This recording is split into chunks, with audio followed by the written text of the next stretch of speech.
जिस नारी का गर्भ अवस्था में अगर मालूम पड़े किसी नारी का गर्भ में गांठ आ जाती है या बच्चादानी में खराबी हो जाती है या गर्भाशय उसका खराब हो जाता है या गर्भ में बच्चादानी में गांठ पड़ जाती है या कहीं छाती में चेस्ट में गांठ पड़ जाती है तो प्रयास करो, कोई एकांत में शिवलिंग हो, अपने घर से 2 लोटा जल भरकर ले गए। जब घर से लोटा भरकर जल लेकर जाओ तो घड़े पर घड़ा रखो, अर्थात जैसे एक घड़ा है उस घड़े पर दूसरा, मतलब एक लोटे पर दूसरा लोटा भरकर लेकर जाना। 5 दुर्वा, 5 बेलपत्र, 5 चावल के दाने, 5 कनेर के पुष्प जो एकांत में शिवलिंग होता है वहां लेकर जाना चाहिए। पहले बाबा को जो तुमने 2 कलश जल लिया है उस 2 कलश को 2 लोटे को एक के ऊपर एक रखकर अपना हाथ रखकर बाबा को अपने मन की कामना कर कर कि बाबा मेरे ये गर्भाशय में मेरी बच्चादानी में या मेरे शरीर में गांठ पड़ गई है, बाबा इसको समाप्त कर दो। विनय कर कर निवेदन कर कर कुंडकेश्वर महादेव का नाम लेकर एकांतेश्वर महादेव पर दोनों जल की धार एक साथ चढ़ा और बाद में जो दुर्वा लेकर गए हो 5 वो शिव जी को समर्पित करें, बेलपत्र भगवान शंकर को समर्पित करें, कनेर के पुष्प शिव जी को समर्पित करें। मन की कामना कर कर कनेर के पुष्प को शिवलिंग पे से उठाकर मां जगतजननी जगदम्बा अम्बा का जो स्थान है, ये शिवलिंग शंकर जी का स्थान है, ये जो गोल जलाधारी होती है ये मां पार्वती जी का स्थान है। जो कनेर का पुष्प शिव जी के ऊपर चढ़ाया है उसको उठाकर 5 पुष्प को जगतजननी जगदम्बा के चारों तरफ रख दीजिए। दुर्वा को उतारकर अशोक सुंदरी वाली जगह पर रख दीजिए और बेलपत्र को अपनी हथेली में रखकर शिव जी से प्रार्थना करो कि मेरे गर्भाशय में या मेरे शरीर में यहाँ गांठ है, बाबा इसे गला लो। विनती कर कर दुर्वा को उठा लो, चावल के दाने वहीं चढ़ा के रख दो शिवलिंग के ऊपर और दुर्वा बेलपत्र लेकर घर आ जाओ। 5 दिन तक सुबह एक दुर्वा, शाम के समय बेलपत्र प्रदोष काल में चबा चबा कर खाना प्रारंभ करो। 5 दिन के बाद 15 दिन इंतजार कर कर वापिस जांच कराओ, धीरे धीरे गठान गलना प्रारंभ हो जाएगा। गांठ गलेगी, डॉक्टर का इलाज साथ में चलने दो, जांचें चलने दो, जो इलाज चल रहा है उसको चलने दो। पर अगर कहीं किसी नारी को गर्भाशय में बच्चादानी में अगर कोई खराबी हो जाती है या गर्भाशय में हो जाती है या कहीं गांठ पड़ जाती है तो वो शिव की आराधना करे, साधना शिव शिव। एक पत्र है अच्छा, बाबा देवघर की भूमि ऐसी है कि शंकर जी पे चढ़ने से पहले जो जलाधारी है, जहां मां सती विराजमान है, सती माता का हृदय विराजमान है, उस जगह पर पहले चढ़ाया जाता है, उसके बाद बाबा देवाधिदेव महादेव को चढ़ाया जाता है, फिर शिव जी को चढ़ाया।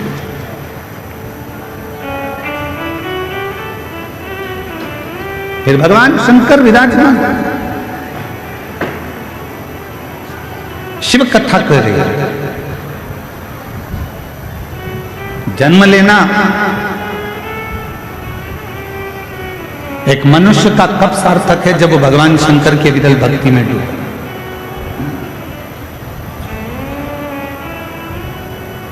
देवराज नाम का ब्राह्मण के घर में जन्म जरूर ले लिया पर ब्राह्मण कर्म से दूर रह गए। आपका जन्म लेना तब सार्थक है जब आप जन्म लेने के बाद आप भगवान की विरल भक्ति में लग गए। शिव महापुराण की कथा कभी नहीं कहती कि आप अपना घर छोड़ दो, परिवार छोड़ दो, नाते छोड़ दो, रिश्ते छोड़ दो या अपना काम धंधा छोड़ दो या अपना व्यापार छोड़ दो। शिव महापुराण की कथा तो हमेशा एक बात कहती है कि अपना कर्म करते रहो, काम करो, व्यापार करो, व्यवसाय करो, नौकरी करो, धंधा करो, बिजनेस करो, सब कुछ करो, अपने परिवार में रहो, कुटुंब में रहो, पर साथ में जितना समय मिल जाए उसमें से थोड़ा सा समय निकालकर भगवान देवाधिदेव महादेव की अविरल भक्ति करते रहो। एक लोटा जल बाबा को चढ़ाते, सिर्फ अविरल भक्ति को धारण करते रहे। बाबा देवाधिदेव महादेव की अविरल भक्ति को धारण करते।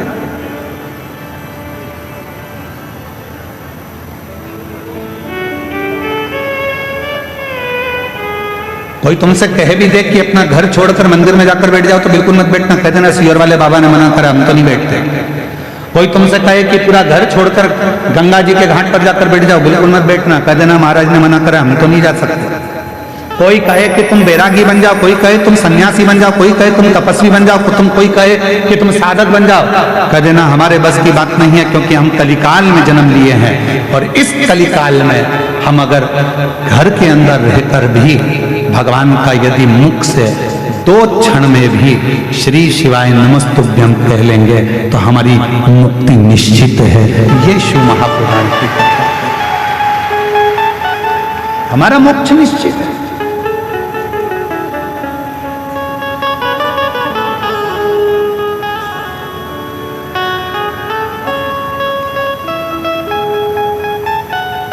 एक सोशल मीडिया पर,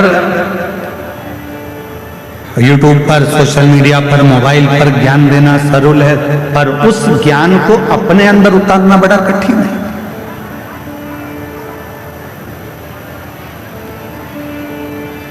स्वयं की जिंदगी में उतारना बड़ा कठिन है।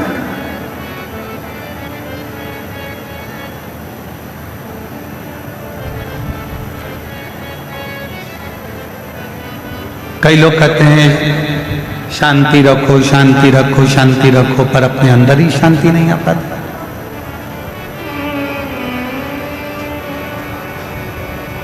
अब यहाँ इतने कथा सुनने के लिए मेरी जीजियां, मेरे जीजा, मेरी बेटियां, बेटा, मेरी माताएं, मेरे बुजुर्ग माता पिता इस पवित्र कथा में आए हैं।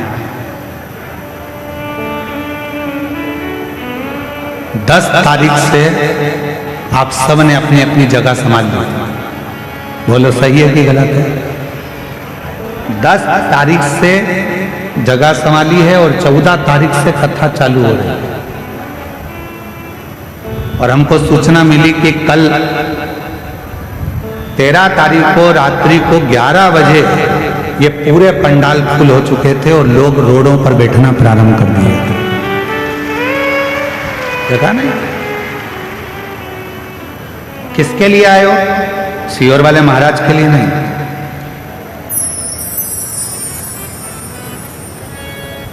आप किसी व्यक्ति और विशेष के लिए नहीं है। आप आए हो शंकर भगवान को अपने मन की बात कहने के लिए और शिव जी का वर प्राप्त करने के लिए।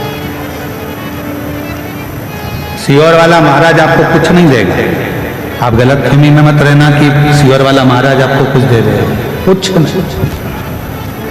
हमारी सामर्थ्यता नहीं है कि हम दे सकें, पर मेरे देवघर वाले बाबा की इतनी सामर्थ्यता है कि दुनिया का सारा सुख आपको दे सके।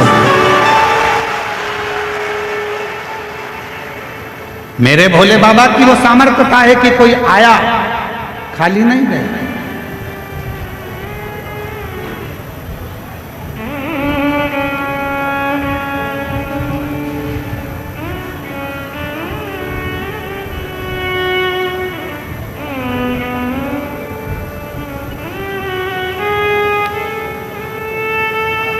मैं सांसद महोदय जी से एक बात कहूंगा, डॉक्टर निशिकांत जी दुबे जी से। दुबे जी, यहाँ एक जमशेदपुर की जीजी खड़ी है, ये खड़ी है, ये जमशेदपुर में कथा करा अकेली, और इन्होंने कहा गुरुजी हमारे जमशेदपुर में हम कथा तो करा लेंगे पर इतने लाखों भक्तों का हम भोजन नहीं करा पाएंगे। हमने इन दीदी से कहा कि तुम वेद बाबा देव घर जाओ और वहां पे पीला चावल देकर वहां का एक चावल उठाकर ले आना और एक बेलपत्री लाकर एक छोटा सा टेंट लगाकर वहां रख देना, तुम ना हलवाई करना ना तुम अनाज रखना, बाबा देवघर वाला आएगा और पूरा भंडारा कर कर जाएगा। और पूछो उनसे, सांसद जी ये दीदी ने एक छोटा सा टेंट लगाया, मां ना हलवाई करा भोजन बनाने वाला और ना भंडारे की तैयारी करी, बस लिख दिया भोजनशाला। और कोई बाहर से एक टीम आई 15 लोगों की हलवाईगिरी करने के लिए, ना जाने कहां से आई थी और कहां से गाड़ी भरा भरा कर चावल आता गया, अन्न आता गया और भंडारा चालू हो गया और कथा चलती रही। आज तक इस बहन को भी नहीं मालूम कि भोजन किसने बनाया था। आज तक इस बहन को भी नहीं मालूम कि भोजन लाया कौन था, अन्न कौन लाया, सामान कौन लाया, चूल्हा किसने जलाया, भट्टी कौन ने जलाई, किसने मिठाई बनाई, किसने चावल बनाया, किसने भाजी बनाई, किसी को नहीं मालूम। अब ये बहन एक दिन सीओर आकर बोली कि गुरुजी वहां भोजन बनाने के लिए क्या आपकी टीम आई थी? हमने कहा नहीं, हमारा बाबा आया था और वो बनाकर गया। और सब यहाँ किसी की सामर्थ्यता नहीं है,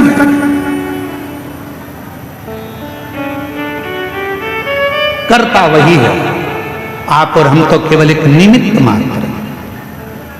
और ये हमारी और आपकी केवल एक निमित्तता है।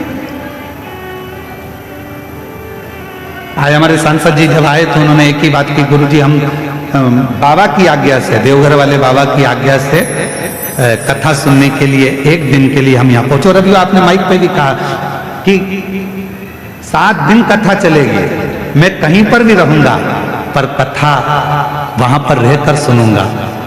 अर्थात आप वहां पर रहकर कथा नहीं, हमारे देवघर वाले बाबा आपके साथ रहकर शिव महापुराण की कथा को श्रवण करें। शिव तत्व शंकर की ओघड़दानी की कृपा, ये पुण्यता अपने जीवन। और मेरी झारखंड की दीदियों, मेरे बिहार की जीजियों, मेरे आसपास के सभी जीजा जीजियों, मेरी बेटियों, मेरी माताओं, मेरे बुजुर्ग माता पिता, याद रखना शंकर भगवान को जरूर आपने 2-2 लोटा जल चढ़ाया होगा, इसलिए शिव महापुराण की कथा यहां पहुंच गई है। ये पुण्य ही आपका। और यजमान परिवारों, तुम्हारे 4 लोटा जल दोनों हाथों से चढ़ाया है, इसलिए बाबा ने यह कृपा का। और मैंने तेरे ही भरोसे बाबा, तेरे ही भरोसे हवा बिच उड़ती जावागी, बाबा डोर तो छड़ी में कटी जावागी। भोले मैं तेरी पतंग, शंभो मैं तेरी पतंग, हवा बिच उड़ती जावागी, बाबा डोर तो छड़ी में कटी जावागी। इस कथा के सुंदर आनंद में अपने मन को, चित्त को हृदय से लगाने का प्रयास करें। देवराज नाम का ब्राह्मण, ब्राह्मण कुल में जन्म लेकर भी ब्राह्मण कर्म नहीं करता।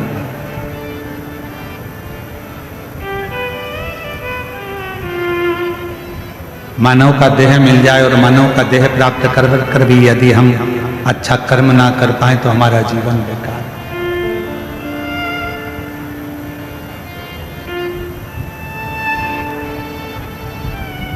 प्राप्त तो हो गया मानव का शरीर, पर वो शरीर तो मिल गया, पर उस शरीर का सदुपयोग तो करें।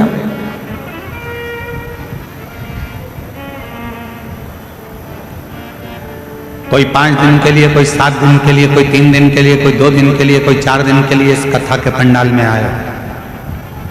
केवल कथा के पंडाल में ना रहकर देवघर बाबा के दर्शन भी करो, कथा भी सुनो, प्रणाम भी करो, नमन भी करो और उससे विनय भी करो। सेवा करने का मौका मिल जाए तो सेवा भी करो।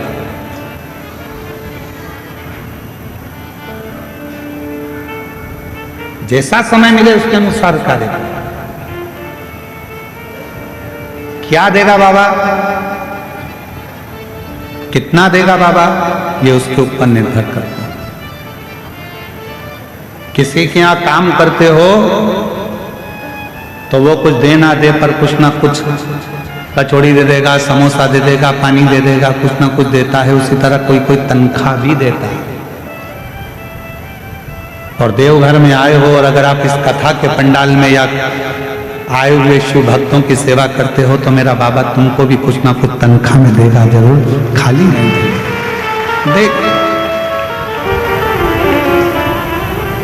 देवराज ब्राह्मण अपने परिवार का भरण पोषण करता है, वहां तक तो ठीक है कि उसके परिवार में सब कुछ है, पत्नी भी है, बच्चे भी हैं, माता पिता भी, सब कुछ देवराज नाम के ब्राह्मण के घर में सब कुछ।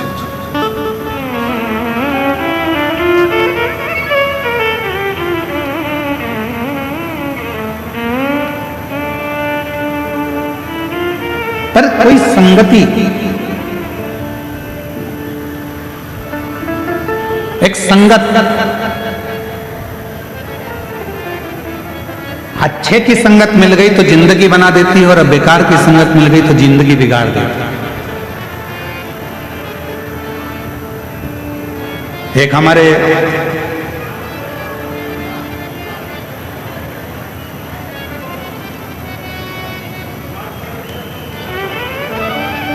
भगवान शिव की एक परम रसमय आनंदमय एक चरित्र आता है।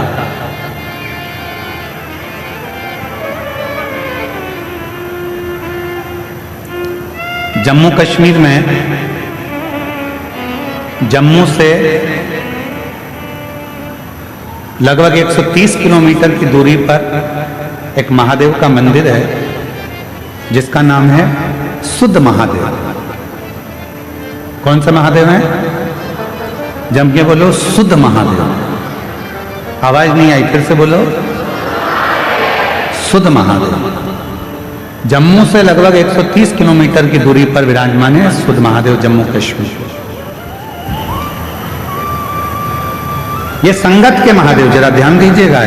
इस कथा को हम क्यों सुना रहे हैं? क्योंकि संगति का असर क्या होता है।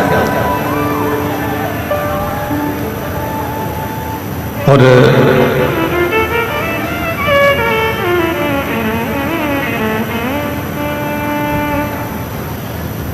जिस जगह पर यह शुद्ध महादेव विराजमान है, इसी भूमि पर मां पार्वती जी भगवान शंकर को पति बनाने के लिए बाल्यावस्था में तप करते थे। अम्मा जगतजननी अम्बा जगदम्बा की तपस्या वहां चलती रहती।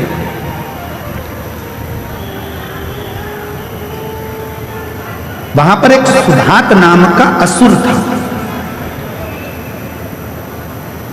और वो सुधात नाम का जो असुर था, जब मां जगतजननी तप करती थी तो सुधात उस स्थान पर आता था और मां जगतजननी के तप का दर्शन करता था। वो शिव को नहीं जानता, वो भगवान शंकर का स्मरण नहीं करता, वो ना शिव को जानता था, ना शंकर का भजन करता था, ना शंकर का स्मरण करता था, ना शंकर का मंत्र जाप करता था, ना शंकर जी का गुणगान करता था। वो सुधात असुर केवल जहां पर पार्वती जी बैठकर तप करती थी उस भूमि पर आकर पार्वती जी को देखता था।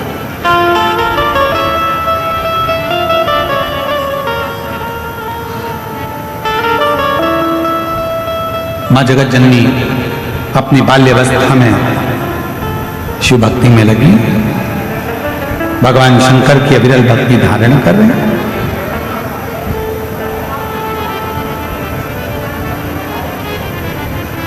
अविरल भक्ति में मां जगतजननी खोई। अब सुधात ने एक बार विचार करा, सुधात असुर ने विचार करा कि ये है कौन। तब स्मरण करके उसने पता करा कि यह हिमालय राज की बेटी पार्वती है, और बालू मिट्टी का शिवलिंग बनाकर, बालू का शिवलिंग बनाकर, मिट्टी का शिवलिंग बनाकर शंकर जी की आराधना कर, शिव की आराधना, भगवान शंकर की अविरल भक्ति को धारण कर। पार्वती जी को नहीं मालूम कि मुझे कौन देखता है, पार्वती जी तो अपने भजन में लीन रहती हैं। शिव की भक्ति में डूबी रहती है। श्री शिवाय नमस्तुभ्यं, श्री शिवाय नमस्तुभ्यं, श्री शिवाय नमस्तुभ्यं, श्री शिवाय नमस्तुभ्यं। पार्वती जी अपनी अलमस्ती में भगवान की आराधना कर, उन्हें नहीं मालूम। जो कथा सुनने के लिए आता है वो ये नहीं देखता कि मैं आगे बैठा हूं कि पीछे बैठा हूं कि राइट में बैठा हूं कि लेफ्ट में बैठा हूं। उसका तो एक ही तत्व है कि कहीं पर बस माइक की आवाज आ जाए, कहीं पर भी बैठकर मैं कथा सुनूंगा, मेरे कानों में अगर ये शिव महापुराण की कथा अंदर चली गई, और जिस जमीन पर बैठकर मैं कथा सुनूंगा, जब आरती हो जाएगी, आरती होने के बाद जब मैं उठूंगा, उस जमीन की रज को, मिट्टी को जब मैं अपने मस्तक से या मेरे शरीर में जो दुख है, तकलीफ है, वहां लगाऊंगा, तो वो सोच कर जाता है कि मेरा दुख उस समय पर समाप्त तो होगा ही, निश्चित है। और कोई पूछे कि सीवर वाला महाराज बोलता है कि जहां कथा बैठकर सुन रहे हो, उठोगे, आरती होने के बाद जब वहां से जाओगे, वहां की मिट्टी को अपने मस्तक चढ़ा कर जाना या उस मिट्टी को नमन कर कर जाना, ये कहां लिखा?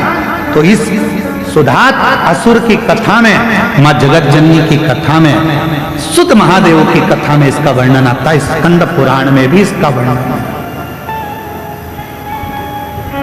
स्कंद पुराण में भी सुत महादेव का वर्णन आता है। और जब भी आप जम्मू कश्मीर घूमने के लिए जाएं,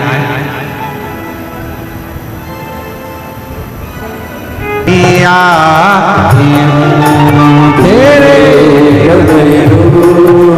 तुमने सुन के मैं काशी नगरी आई हूँ, तेरे डमरू की धुन सुन के मैं काशी नगरी आई हूँ, तेरे डमरू की धुन सब गाइए।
रियाई हूँ।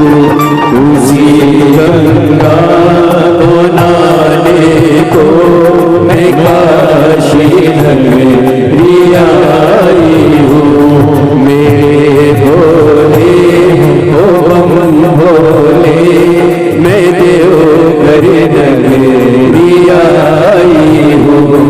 मेरे भोले ओ बम भोले मैं देवघर नगरी आई हूँ।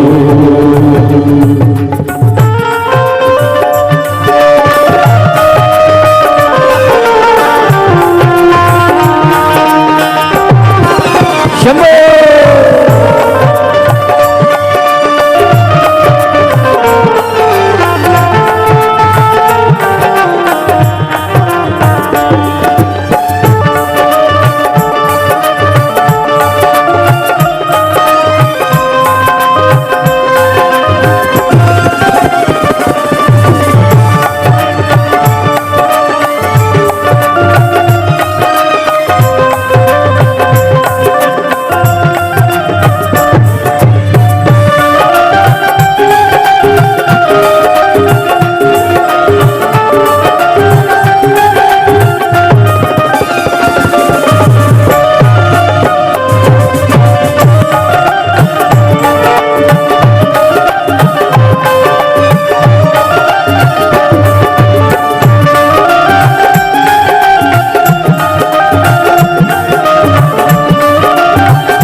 सुना है हमने ओ बोले तेरी काशी में मुक्ति है। सुना है हमने ओ बोले तेरी काशी में मुक्ति है। सुना है हमने ओ बोले तेरी काशी में मुक्ति है। सुना है हमने ओ बोले तेरी काशी में मुक्ति है। उसी मुक्ति को पाने को मैं काशी नगरी आई हूँ। उसी मुक्ति को पाने को मैं काशी नगरी आई हूँ।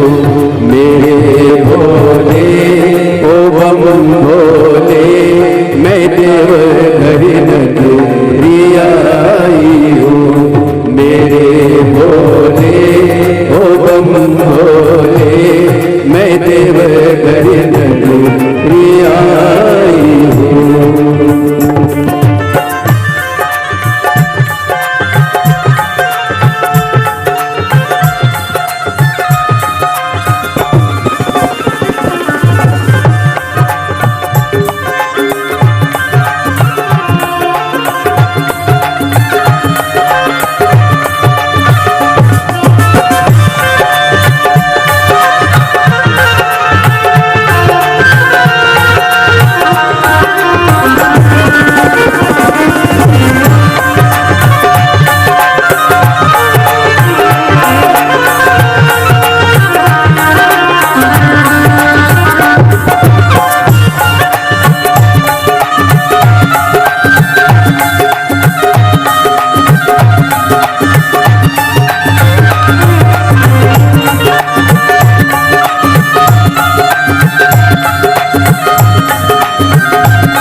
नगरी आई हूँ, उसी गौरा को पाने को मैं काशी नगरी आई हूँ। मेरे भोले ओ भोले मैं काशी नगरी आई हूँ। मेरे भोले ओ भोले मैं नगरी आई हूँ। मैं काशी नगरी आई हूँ, मैं काशी नगरी आई हूँ। मैं काशी नगरी आई हूँ, मैं काशी नगरी आई हूँ। मेरे भोले हो भोले मैं काशी नगरी आई हूँ। मेरे भोले हो भोले मैं काशी नगरी आई हूँ। मैं काशी नगरी आई हूँ। मैं काशी नगरी आई हूँ। अपने स्थान पर बैठकर बाबा देव महादेव से प्रार्थना करिए, विनय करिए, निवेदन करिए। जिस प्रार्थना को करने के लिए संपूर्ण देश विदेश से शिव भक्त बाबा की इस पवित्र कथा में पहुंचते हैं, बाबा से विनय करते हैं, निवेदन करते हैं, प्रार्थना करते हैं। आप भी बाबा को अपने मन का भाव कहिए, दिल से प्रार्थना करिए, विनय करिए, निवेदन करिए, विनती करिए। जहाँ जगह मिले वहाँ बैठकर भाव से बाबा को अपने मन की बात करिए, हृदय से प्रार्थना करिए। सभी को साथ में बोलना है। जिस समय पर स्तुति करने के बाद जब मौन हो, बोला सब दुख काटो महारा, उसके बाद जब मौन हो तब कुछ क्षण के लिए बाबा से अपने मन का भाव अवश्य करो। साथ में बोलिएगा। बाबा के धाम में बैठे हो, बड़ी मुश्किल से ये शिव महापुराण की कथा आप सभी को मिली है। पवित्र अवसर है, बाबा का धाम है, शिव महापुराण की कथा है। हृदय से बाबा को प्रार्थना करो, विनय करो।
दुख काटो मारा, ओ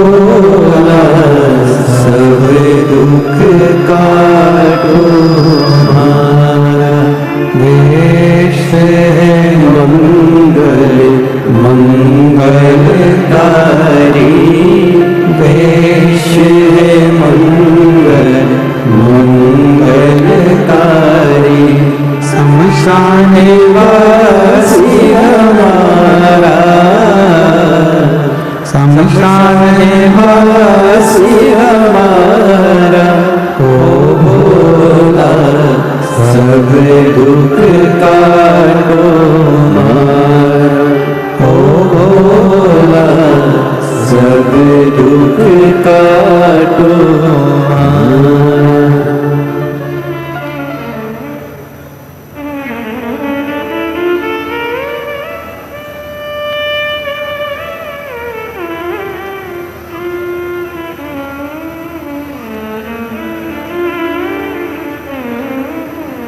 बाबा देवाधिदेव महादेव भगवान शिव, उगड़दानी त्रिकालदर्शी कैलाशी अविनाशी भगवान शंकर की पवित्र कथा कर रहे हैं, शिव महापुराण की कथा कर रहे हैं। सुधात नाम का असुर माँ जगत जननी पार्वती जी के तप करने के बाद वहां की मिट्टी को अपने तन पर धारण करता है।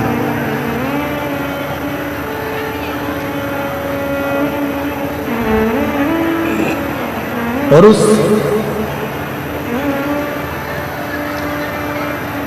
मिट्टी का बल कितना है जरा विचार करिएगा कि उस मिट्टी से असुर के विचार भी शुद्ध हो जाते,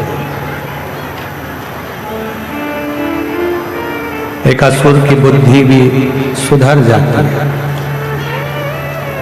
शिव महापुराण की कथा कहती है, आप जिस भूमि पर बैठकर भगवान की मंत्र साधना जप कर रहे हैं, आरती के बाद जब आप वहां से उठेंगे उस मिट्टी को प्रणाम करें, नमन करो, बाबा को अपने मन का भाव क्या ना दे।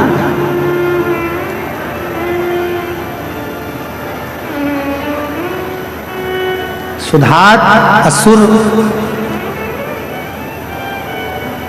छुपकर मां पार्वती जी के उस तप साधना का दर्शन करता,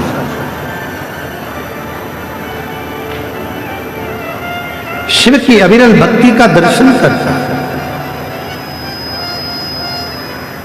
कभी कभी इच्छा है, देखिए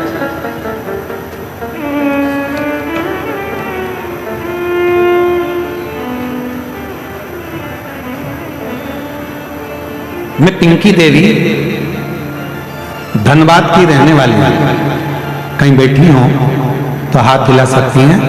पिंकी देवी धनबाद से, कहीं बैठी हो तो हाथ हिला सकती हैं। और यदि आई हो तो एक बेलपत्र लेने के लिए आ सकती हैं। पिंकी देवी मैं धनबाद की रहने वाली हूं। पत्र को एलईडी पर आप लोग पढ़ सकते हैं। मेरी शादी 2006 में हुआ था, उसके बाद मेरी कोई संतान नहीं हुई, तो मैंने इलाज करवाना शुरू किया। सभी डॉक्टरों का इलाज करवाया पर कोई फल नजर नहीं आया। आखिरी में टेस्ट पे भी करवाया तो भी संतान का सुख नहीं आया। किसी ने कहा कि मेरा गर्भाशय बेकार है, कोई कहता है कि संतान नहीं होगी।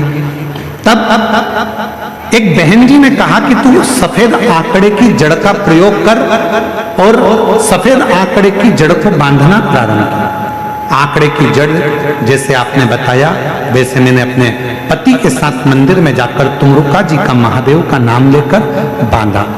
2023 में रुद्राक्ष वितरण में सीहोर गई, पंडाल में बैठकर कथा सुनी।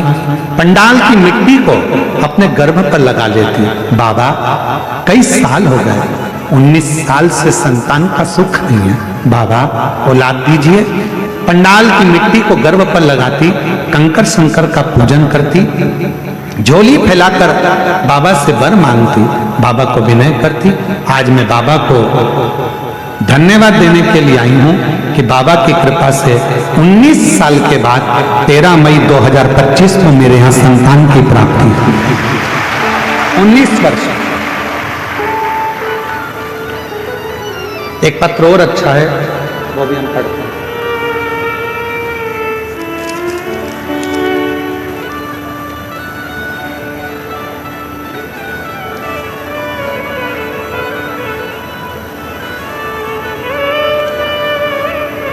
अनीता कुमारी, पति पवन कुमार, मोकामा, पटना से आए हैं।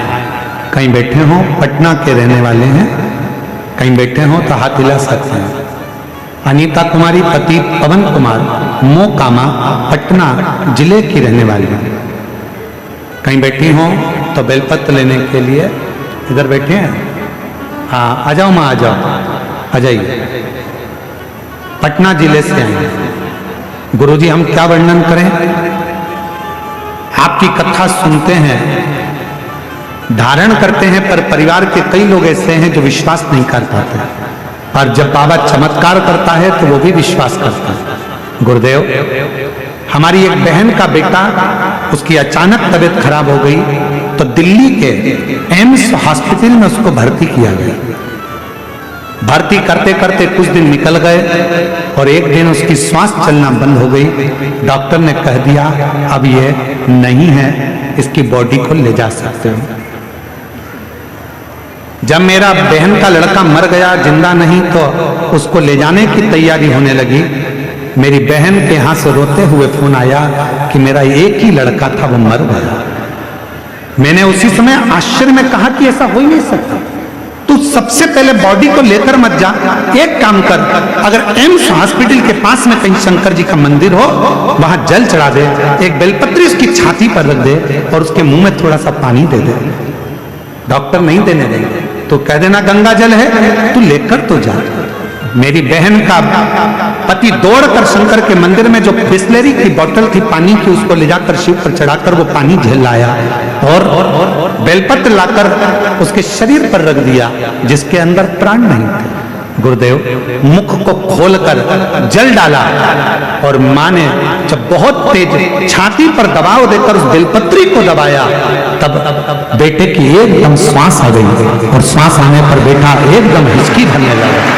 गुरुदेव, बाबा का मैं क्या गुणगान करूं, जल पिलाने से, बेलपत्र रखने से आज मेरी बहन का बेटा जिसको मृत घोषित कर दिया था वो जीवित है। और बाबा को नमन करने के लिए हम लोग बाबा को प्रणाम करते हैं।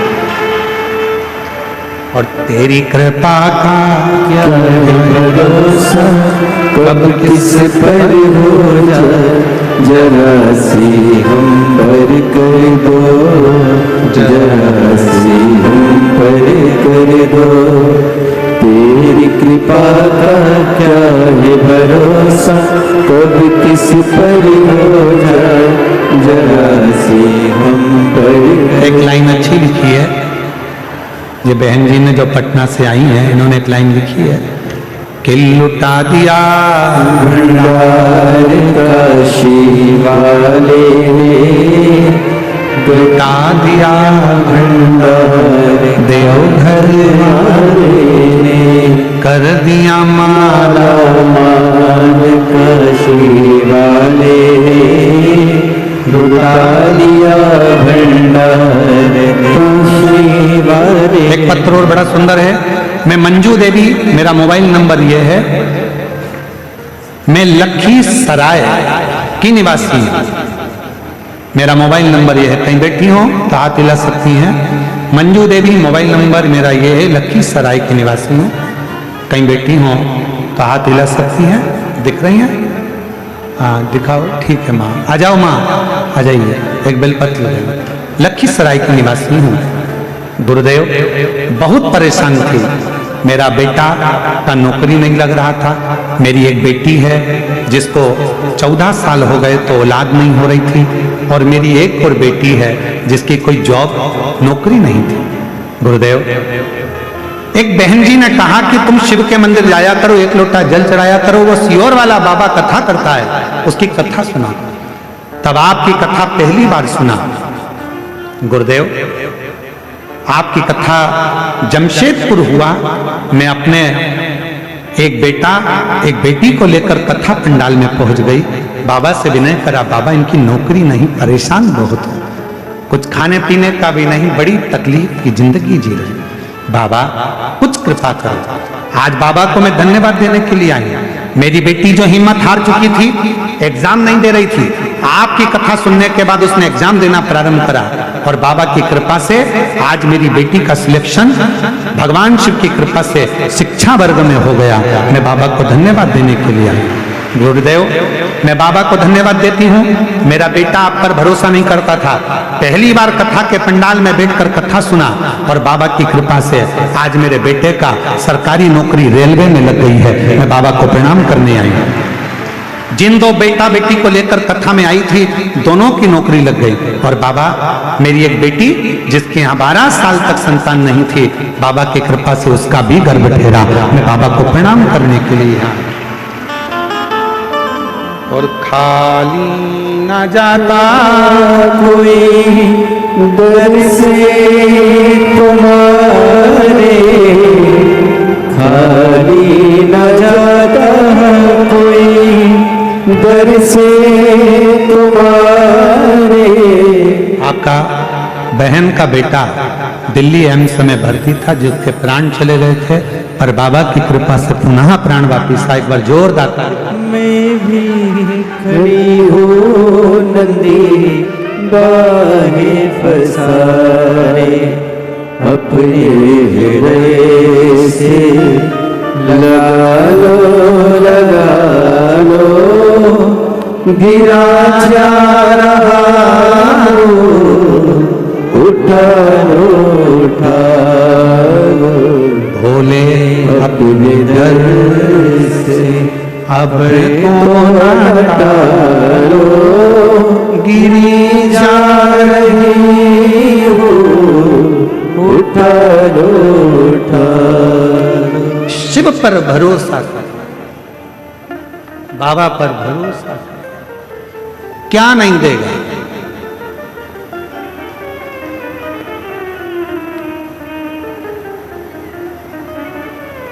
कोई जल्दी बनता है, कोई लेट बनता है। शिव को जल चढ़ाने वाला एक दिन सेठ जरूर बनता है।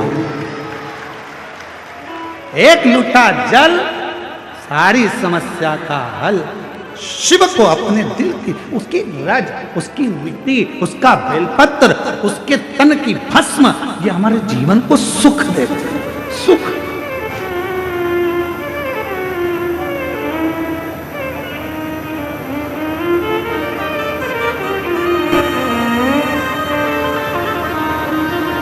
कितना सुंदर देवघर है, जरा इसका हम वर्णन करें आपके भाव।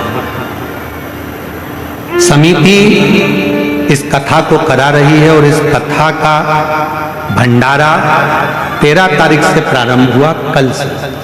भक्त आ गए थे 10 तारीख से।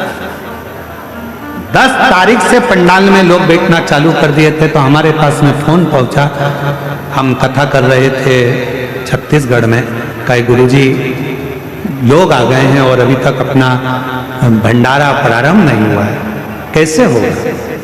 हमने कहा चिंता मत करो, जिसके घर में लोग आए हैं वो स्वयं खिलाएगा, टेंशन मत। शाम की 6 बजी थी और शाम के 6 बजे कोई गांव नगर पड़ता है, कोई शहर एक और जिला कोई पड़ता है, इसी देवघर के पास में कोई एक स्मरण में नहीं आ रहा, हम जब आ रहे थे तो वहां पड़ा था कोई बूढ़ा ढोरा करके, ऐसा कोई मुन्ना, ऐसा कोई जिला पड़ता है। तो वहां से एक गाड़ी में पूड़ी और सब्जी भरकर कोई व्यक्ति आया अपनी 4 व्हीलर गाड़ी में और पूरे लोगों को खिलाकर अपनी गाड़ी लेकर वापस चले गए। फिर फोन पहुंचा, गुरुजी आज का भोजन तो ना जाने बाबा ने किसको भेज दिया था, वो कराकर चले गया। हमने कहा कल 11 तारीख है, उसकी भी चिंता मत करो, सब उसका है। 11 तारीख हुई, सवेरे कोई आया, दाल चावल बनाकर लेकर आया, सब्जी और बैगन का भरता, भक्तों को खिलाकर चले गए। शाम को फिर आया, ऐसे 9, 10, 11, 12 तारीख तक लगातार। ना जाने मेरा बाबा वैद्यनाथ किस रूप में आता था, लोगों को भोजन कराकर चला जाता था। उसको पहचान, उसको पहचान, उसके दरवाजे पर जाओ, देवघर दर्शन करने के लिए, मेरे वैद्यनाथ जी का दर्शन करने के लिए उसके मंदिर में जाओ, झोली पसार कर कुछ मांगो कि धन देना, दौलत देना, संपदा देना, बच्चे देना, ये देना, वो देना, ये सब मत मांगना। अगर देवघर में आए हो, अपने बाप के घर में आए हो और वैद्यनाथ जी के घर में आए हो, तो उससे कहना बाबा मैया के साथ हमारे घर हमारे दुखड़े मिटाने साथ चल। तू रहेगा तो दुख कभी आएगा ही। तू है अजय, अगर तू है तो दुख नहीं आएगा। अरे देना हो तो दीजिए जन्म जन्म का साथ, देना हो तो दीजिए जन्म जन्म का साथ। मेरे सिर पर रख दो बाबा अपने दोनों हाथ। 19 साल के बाद हुआ है। एक बार जोरदार ताली बजा। दिल तो दीजिए जन्म जन्म का साथ, हो देना हो तो दीजिए जन्म जन्म का साथ। बड़ा 19 वर्ष के बाद हुआ है। बाबा की कृपा से टेस्ट भी करवाया, IVF भी करवाया, सारे डॉक्टरों का इलाज करवाया, पर संतान सुख जब नहीं आया, हिम्मत हार गई थी। आखिरी में कथा के पंडाल में पहुंच गई। रोज वहां की मिट्टी को अपने उदर पर लगाती और पंडाल से जब घर गई, कुछ महीनों के बाद 8 महीने निकले और शिव की कृपा से, बाबा की कृपा से गर्भ ठहरा और शिव की कृपा से लड्डू गोपाल जी आ गए।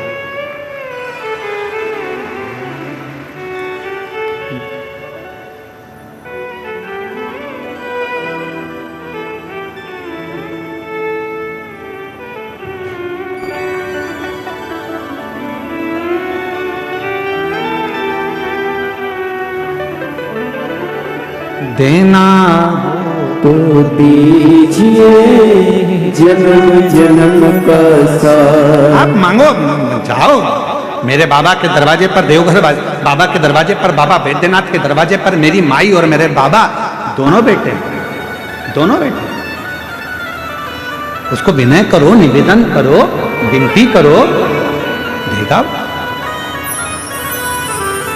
लुटाएगा, खाली नहीं भेजेगा, दिए बिगर नहीं दे सकते।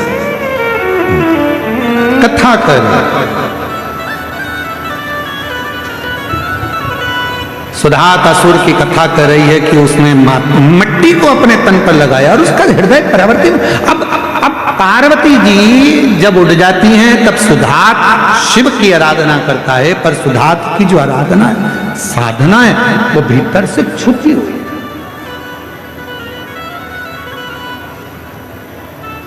छुपी हुई। कभी माता पार्वती जी ने सुधात असुर को नहीं देखा। आज मेरी जगत जननी जगदम्बा अम्बा जब शंकर भगवान के शिवलिंग की पूजन कर कर उठकर जा रही थी, उसी समय पर एक वृक्ष के डाली में छुपा हुआ उस असुर को देखा तो मां एकदम चीख दी, एकदम चीख।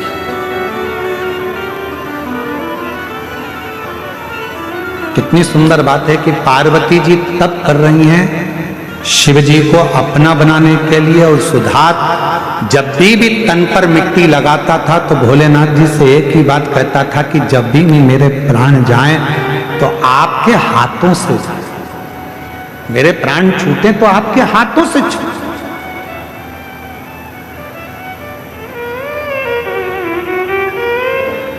आप कृपा करो, आप तैयार हैं।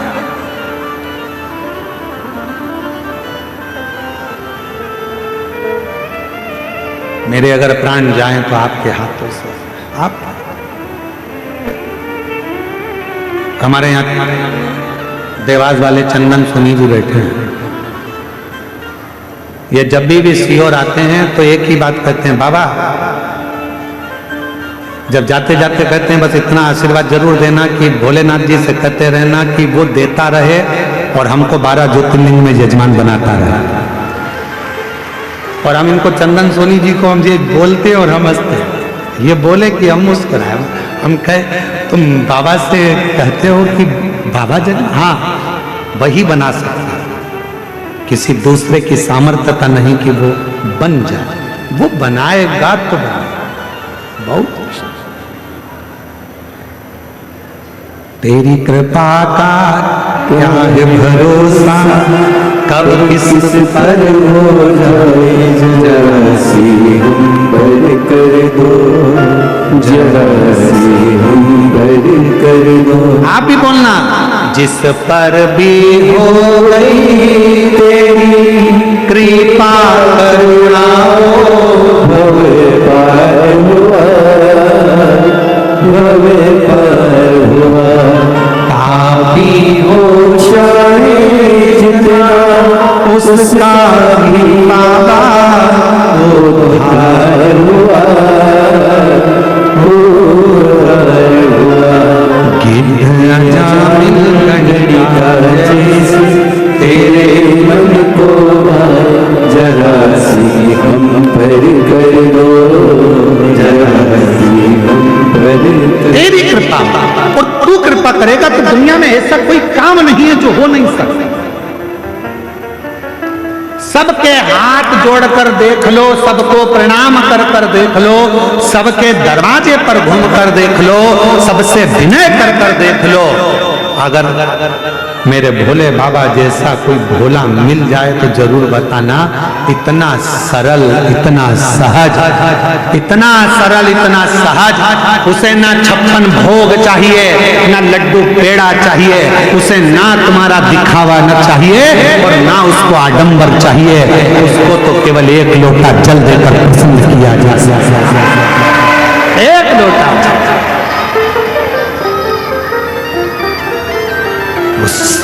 सुख प्रदान करता।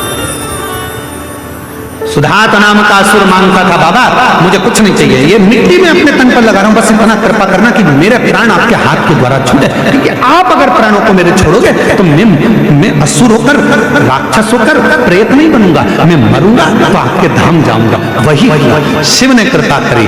पार्वती जी ने जैसे सुधात असुर को पहली बार देखा, भयंकर रूप था, पार्वती जी घबरा गई। घबरा कर उनके मुख से आवाज निकली, एकदम चीख पड़ी। जैसे चीखी, शिव जी को लगा कि कोई पार्वती पर हमला कर। होती है तो सीधे शंकर जी के ऊपर जल चढ़ाया जाता है, शिव जी के ऊपर बेलपत्र चढ़ाई जाती है, शिव जी के ऊपर दूध चढ़ाया जाता है, शिव जी के ऊपर पंचामृत चढ़ाया जाता है, शिव जी के ऊपर दही, शहद, घृत, शक्कर सब शिव जी पे चढ़ाई जाती है। केवल शंकर जी ने त्रिशूल फेंक दिया, जो त्रिशूल गया वो सुधात असुर के हृदय को लग गया। सुधात असुर के शरीर पर जैसे ही त्रिशूल लगा, सुधात के प्राण छूटने वाले थे। इतनी देर में सुधात ने आवाज लगा दी, हार हार। और जैसे ही सुधात ने आवाज लगाई, महादेव वहां प्रकट हो गए। तुम कौन हो? सुधात कहता है, बाबा मैं असुर हूं, राक्षस हूं, पर मां पूजन करती थी, उनकी पूजन को देखता था, मिट्टी तन पर लगाता था, आपसे केवल इतना ही मांगता था कि आपके द्वारा प्राण छूटे। सुधात तो चिंता मत कर, सुधात तो बिल्कुल चिंता मत कर, मैं अब भी तुझे जीवित कर देता हूं। सुधात मैं तुझे अमर कर देता हूं। सुधात असुर ने हाथ जोड़कर कहा देवाधिदेव महादेव से, बाबा ना मुझे अमर करिए ना मुझे जीवित करिए, आप तो केवल इतनी कृपा कर दो कि इस भूमि पर आपका दर्शन हुआ है, मैं जब मर जाऊं मेरे जैसे असुर के नाम से आप पूज्य जाएं, बस ऐसी कृपा करो। तब शिव जी ने वर दे दिया, हे सुधात असुर, इस भूमि पर मैं स्वयं तेरे नाम से, शुद्ध महादेव के नाम से पूजा जाऊंगा। आज भी जम्मू कश्मीर में बाबा शुद्ध महादेव के नाम से विराजमान। ये संगत का असर, संगत, ये संगत का असर।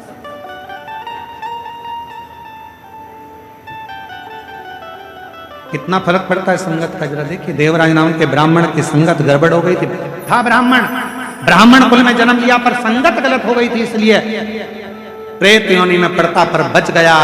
माँ ने जो एक लोटा जल चढ़ाया था उसका पुण्य मिल गया, और देवराज चोरी का धन लेकर शिव मंदिर में पहुंचा। सलाह देने वाले ढेर सारे मिलते हैं, पर सहयोग देने वाले बहुत कम मिलते हैं, बहुत कम। सलाह देने वाले ढेर सारे मिलेंगे आपको। कोई आपसे कहेगा कि तू ऐसा कर ले, कोई कहेगा तू वैसा कर ले, कोई कहेगा तू ऐसा कर, कोई कहेगा तू वैसा कर, बहुत सारे मिलेंगे, परंतु सहयोग देने वाले बहुत कम मिलेंगे, ना केवल। और शिव महापुराण की कथा बहुत सुंदर बात कहती है कि देव अधिदेव महादेव सलाह कम देते हैं, देव अधिदेव महादेव सहयोग ज्यादा देते हैं तुम्हारे दुख की घड़ी में और तुम्हारी सुख की घड़ी।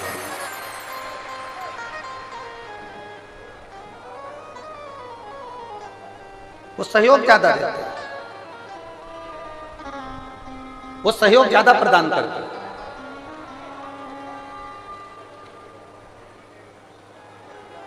बहुत मिलेंगे संसार में आपको सलाह देने वाले, बहुत। कोई आपसे कहेगा कि ऐसा कर लीजिए, कोई आपसे कहेगा वैसा कर लीजिए। और शिव महापुराण की कथा कहती है कि अगर कोई जीवन में आपको सहयोग प्रदान करेगा, संसार का कोई मनुष्य भी यदि आपको सहयोग दे रहा है, तो ये समझ लेना कि वो शंकर का एक रूप है, वो शिव का एक स्वरूप। अगर कोई आपको सहयोग दे रहा है तो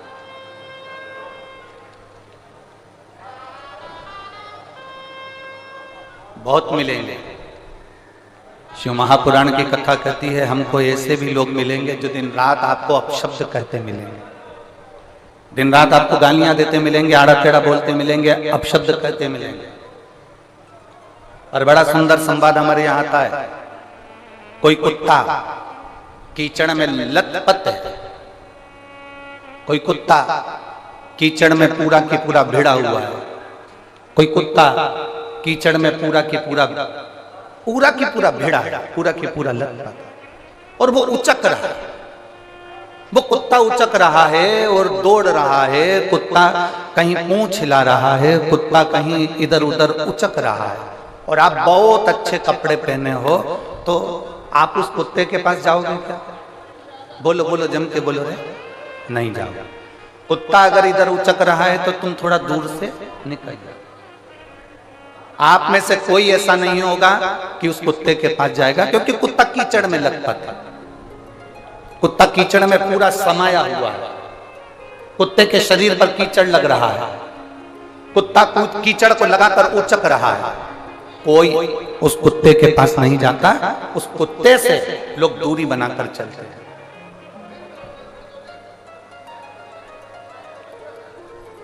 टीवी के बारे में उस कुत्ते से लोग दूरी बनाकर चलते हैं,